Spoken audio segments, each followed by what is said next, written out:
some of these things we already knew, but we just tolerate because we just, it's okay. It ain't really hurting me, but what impact is it having on us spiritually in our relationship with Yah?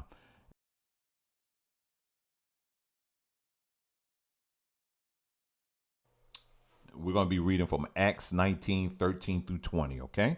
All right, so let me go ahead and get started. Then certain of the vagabond Jews, exorcists, took upon them to call over which had evil spirits in the name of Yeshua HaMashiach, saying, We adjure you by Yeshua, whom Paul preacheth. And there were 7 sons, one Sceva, a Jew, and chief of the priests, which did so. And the evil spirit answered and said, Yeshua I know, and Paul I know, but who are ye? And the man in whom the evil spirit was leaped on them and overcame them and prevailed against them, so that they fled out of that house naked and wounded. And this was known to all the Jews and Greeks also dwelling in Ephesus. And fear fell on all of them, and the name of the Yeshua HaMashiach was magnified. And many that believed came and confessed and showed their deeds. Now, verse 19, this is our key verse, and we're going to be returning back to this verse, but I'll go ahead and read it. Many of them also, which used curious arts, brought their books together and burned them before all men. And they counted the price of them and found it 50,000 pieces of silver. That's a lot of money. Even in today's standards, that's a lot of money. So mightily grew the word of Yah and prevailed. So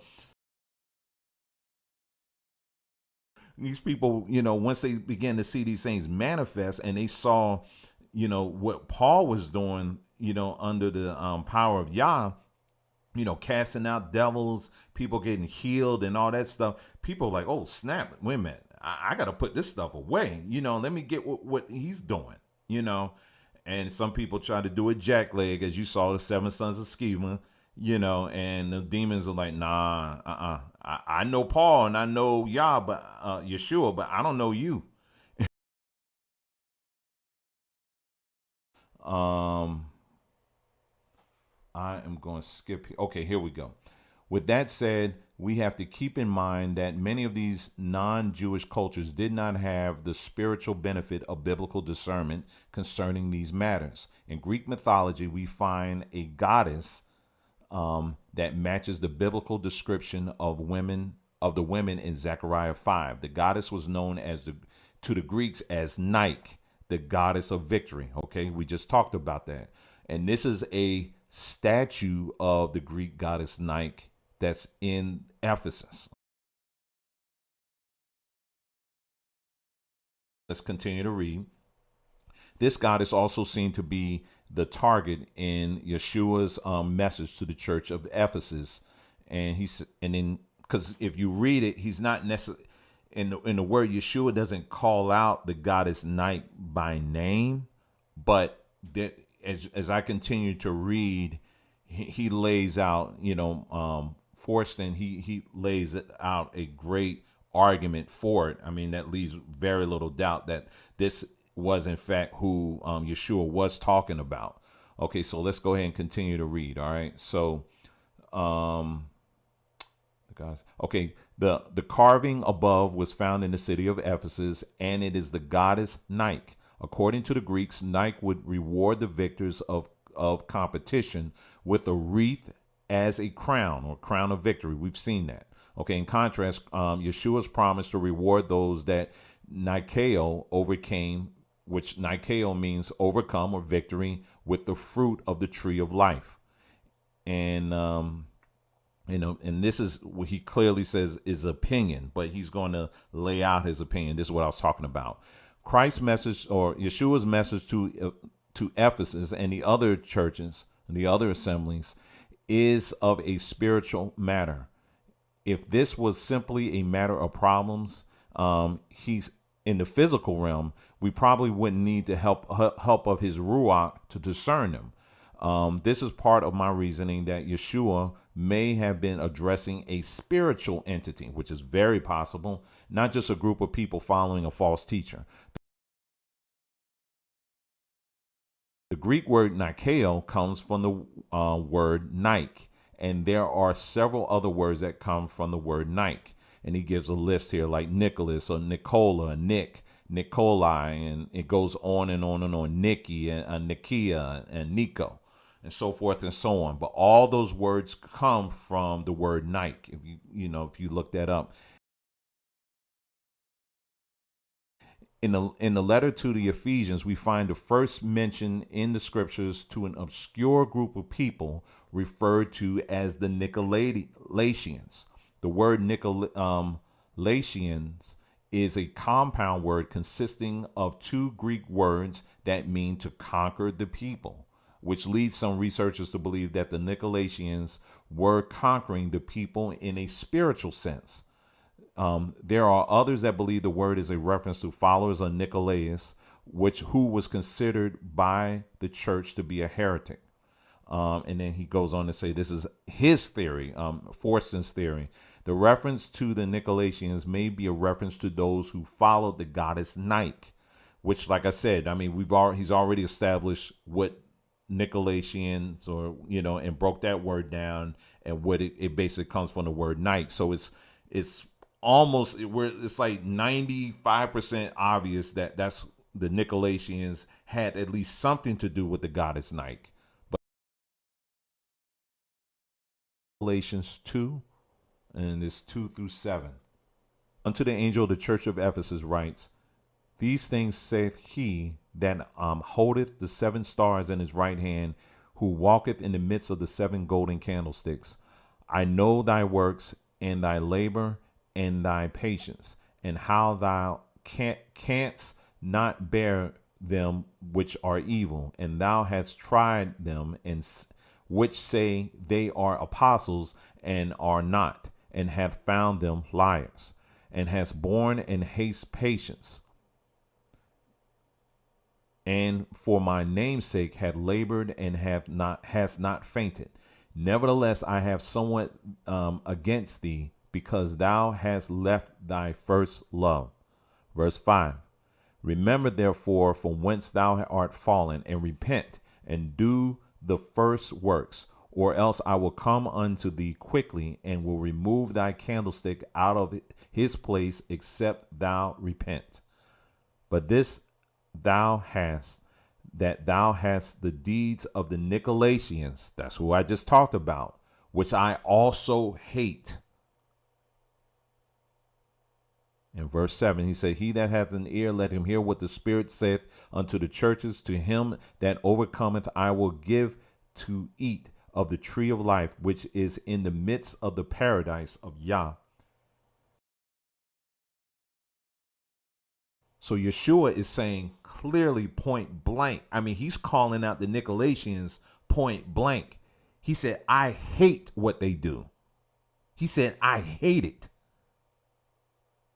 And who did the Nicolaitans, from what we established in this discussion, who did they worship? Who did the Nicolaitans worship? The goddess Nike. He said he hates what they do. There was something about this goddess that Yeshua had to call him out.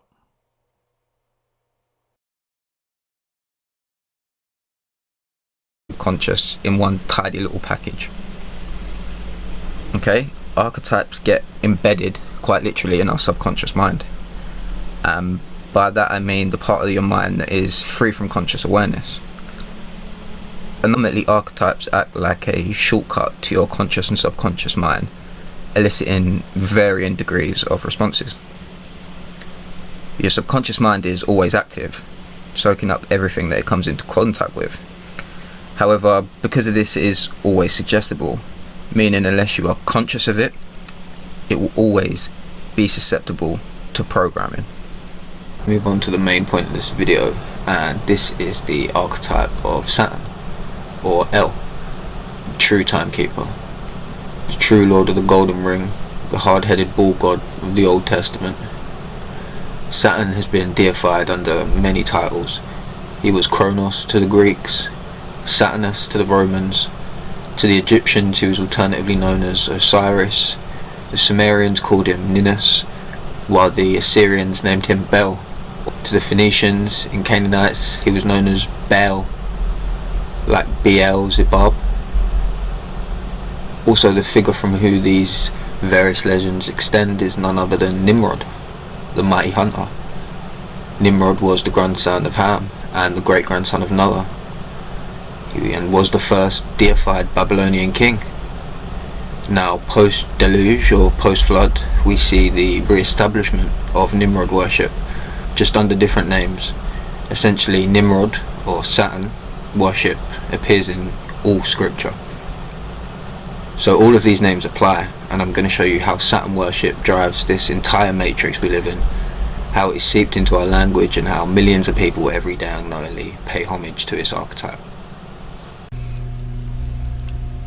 Okay, so let's get into the meat of this. Now, one of the most famous symbols in the world, known in every continent, probably all have this symbol somewhere on an item of clothing, and that is Nike. However, before we go any further, what we need to do is look at Nike. What is Nike? Where'd they get that name from? When Rome adopted Christianity, the goddess of victory started to be worshipped as an angelic figure. In turn, the athletes of antiquity made sacrifices in honor of the goddess so that Nike could grant them victory and glory. In the modern Olympic Games, the goddess's image is found on the back of the medals. The goddess of victory served as inspiration for the name of one of the most famous manufacturers of sporting goods. Today, so you can see why they've used the name of the goddess of victory for a sports brand, right? Logic, because sports is based in competition. Competition creates duality. As a result, there is always a winner and a loser. In any sport, we strive to be what? Be victorious. So Nike, the goddess of victory, fits perfectly for a sports-based brand. They also clearly have a hoodie with the goddess of victory written on it, so that's just not up for discussion. Now we move on to the logo. It's the symbol for Nike. What do we have? We have the tick, or the swoosh, or the slash. Yeah? Now, does that remind you of anything? What about the sickle that Saturn is always portrayed holding? Because he is a god of fertility and god of harvest, and when Saturn comes to collect, all will be taken. Like the harvest month is September. This is why Saturn is often represented as the Grim Reaper. Does this not also look exactly like the left half of the CGI image that we're always shown of Saturn? Half of the ring. Not only that, but I mentioned before, the goddess Nike was championed as the deity of victory.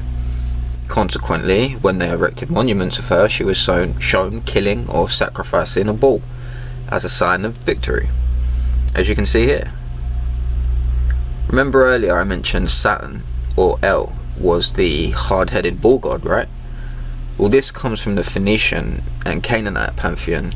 Saturn El was also personified as both Baal and Moloch, the ancient god of child sacrifice, and the god that was also worshipped by King Solomon himself. So we have Nike, the goddess, and the bull in ancient Greece. And we have the sports brand, Nike, who chooses to use the slash logo, which is heavily symbolic of both the sickle and the golden ring of Saturn. Or say the slashing of a bull's throat, no? Also, Nike's slogan, "Just do it." Did you know that the origin of the "Just Do It" slogan came from a murderer? Think about that for a second. The slogan that made Nike billions was inspired by a convicted murderer. And I'll just read this real quick. Nike "Just Do It" slogan helped the brand make billions of dollars.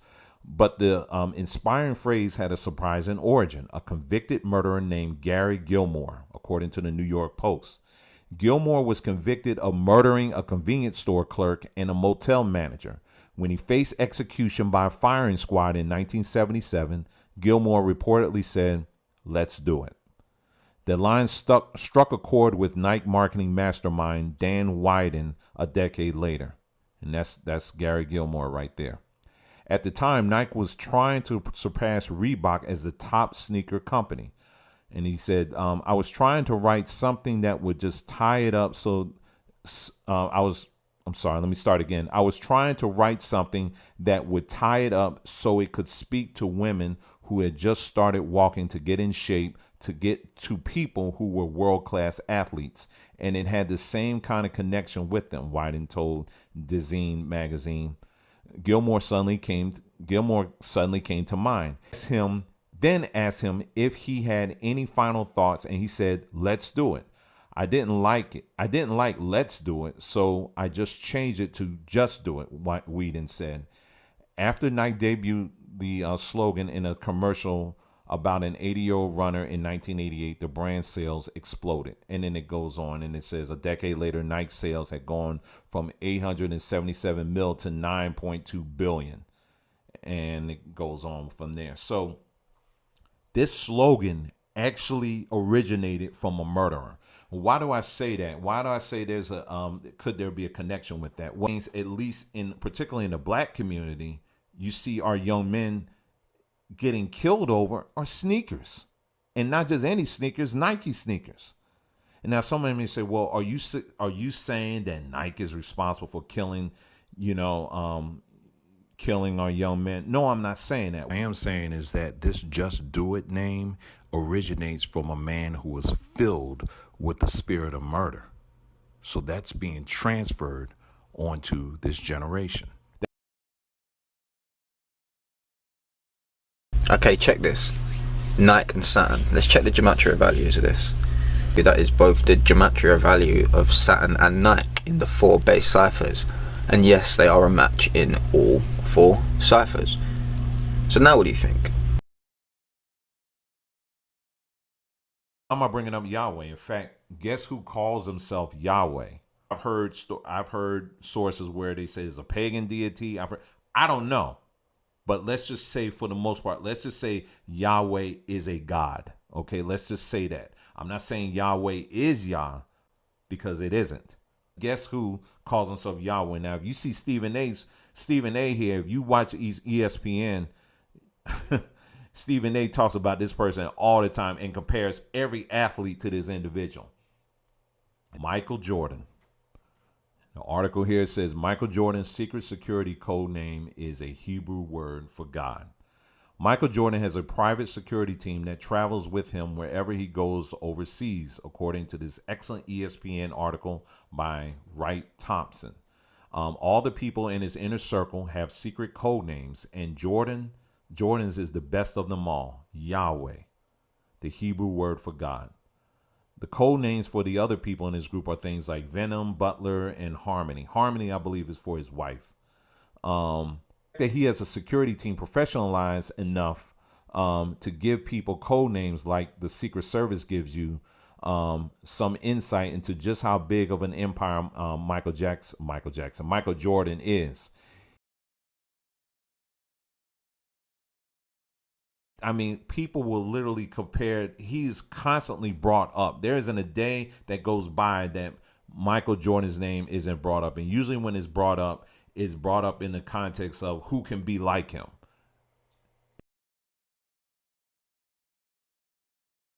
Okay, so with this in mind, thinking about everything we've just discussed about Saturn, El, Satan, Set, or made synonymous with the Canaanite and Phoenician bull god who was worshipped with child sacrifice. This bull god, like I said, was also worshipped by King Solomon and can be seen in many logos today, and the most prolific being Red Bull. Red obviously being the colour used to represent our lowest chakra, our lowest anchoring point. And the bull representing, well, you already know what the bull represents, right? Or the bow. The sacred bull was a common theme in ancient teachings, and the patron god of Babylon, aka Marduk, who is commonly known to be Jupiter. His name also roughly translates into bull calf, so quote unquote Red Bull gives you wings, is a very slight but albeit accurate head nod to the history of the sacred winged bull, or bow. It also shows you that why they have the bronze charging bull statue on Wall Street. Wall Street, Bull Street, Bow Street, you see. Now think about the most famous basketball team of all time. the Chicago Bulls with their star player Mike L. Jordan, who won 6 rings. 6 rings like which planet? Oh, Saturn. Remind you of anything? Like people's heroes, but most of your heroes have been compromised, and this Saturn alien archetype has been in play for so long now.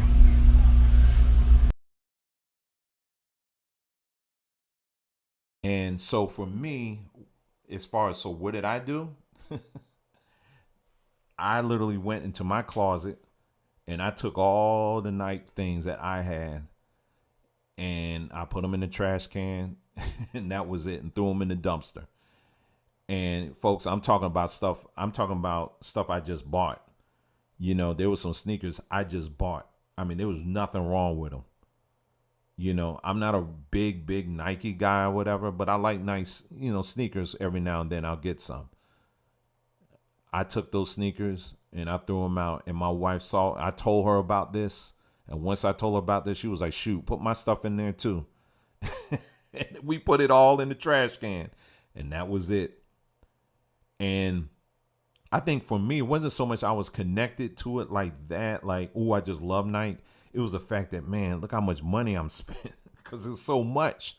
But again, going back to Acts 19:19, these people, when they were confronted with the spirit of Yah, they didn't care about that. They wanted more of him, to the point where they said, we're going to burn all this stuff up. We're getting rid of it.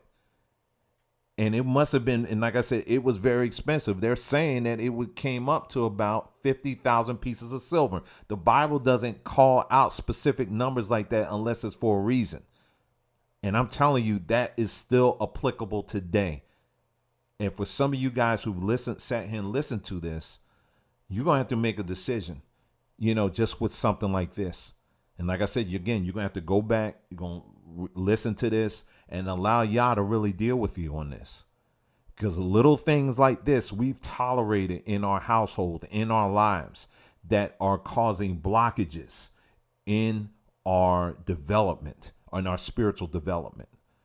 And there's a part of you that will dismiss this because you're like, oh, it's just sneakers. Oh, it's just clothes and that's it. But no, we're dealing with actual things that are dedicated to pagan gods and goddesses. We can't have that on any part of us. Now, some people may say, well, shoot, if you're going to go this far, or what about our money? Our money's got pagan stuff on it too. Are we going to get rid of that? Well, no, because where Yah has us right now in this modern day Babylon, that is how you exchange. That's how you buy, and that's how you sell. That's how you live. So no, it's not, of course, it's not applicable to that. Just like when the Hebrews and when they lived in Egypt, or the Jews in the New Testament, the Jews in the New Testament was under Roman rule. The money the money they used back then was just as pagan as it is today. So no, it wasn't. And Yeshua said himself, render to those things which are Caesar to Caesar's, and those things which belong to my Father, give it to him.